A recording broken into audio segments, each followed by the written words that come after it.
मगध देश में जंगलों में एक खूंखार डाकू का राज था। वह डाकू जितने भी लोगों की हत्या करता था, उनकी एक एक उंगली काटकर माला की तरह गले में पहन लेता। इसी वजह से डाकू को सभी उंगली माल के नाम से जानते थे। मगध देश के आपस के सभी गांवों में मुगली माल का आतंक था। एक दिन उसी जंगल के पास एक ही गांव में आत्मा बुद्ध पहुँचे। साधु के रूप में उन्हें देखकर हर किसी ने उनका अच्छी तरह स्वागत किया। कुछ देर उस गांव में रुकते ही महात्मा बुद्ध को थोड़ा अजीब लगा। तभी उन्होंने लोगों से पूछा, आप सभी लोग इतने डरे और सहमे से क्यों लग रहे हैं? सबने एक एक करके उंगली माल डाकू द्वारा की जा रही हत्याओं और उंगली काटने के बारे में बताया। सभी दुखी होकर बोले कि जो भी उस जंगल की तरफ जाता है, उसे पकड़कर वो डाकू मार देता है और अब तक 99 लोगों को मार चुका है और उसकी उंगली काटकर उन्हें गले में माला की तरह पहनकर घूमता है। उंगली माल के आतंक की वजह से हर कोई अब उस जंगल के पास से गुजरने से डरता है। इन सभी बातों को सुनने के बाद भगवान बुद्ध ने उसी जंगल के पास जाने का फैसला ले लिया।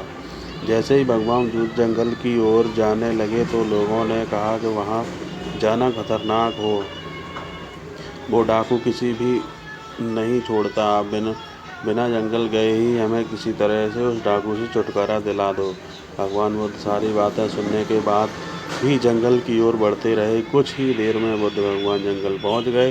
जंगल में महात्मा के भेष में एक अकेले व्यक्ति को देखकर अंगुलीमाल डाकू ने सोचा, वो बड़ी हैरानी हुई। सोचने के इस तरह जंगल में लोग आने से पहले कई बार सोचते हैं, अकेले नहीं आते हैं और डरते हुए होते हैं। ये महात्मा तो बिना किसी डर के अकेले ही जंगल में घूम रहा है। उंगलीमान ने मन में हुआ कि अभी इसे भी खत्म करके इसकी उंगली काट लेता हूँ। तभी उंगलीमाल ने कहा कि आगे की ओर बढ़ते हुए कहाँ जा रहा है, ठहर भी जा। भगवान बुद्ध ने उसकी बातों को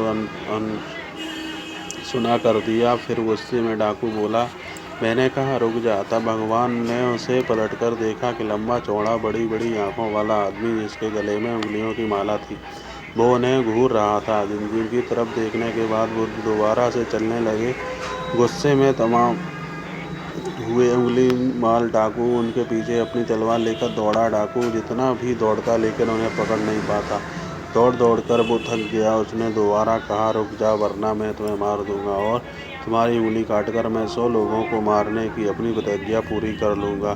भगवान बुद्ध बोले कि तुम अपने आप को बहुत शक्तिशाली समझते हो ना, तो पेड़ से कुछ पत्तियाँ और टहनियाँ तोड़कर ले आओ।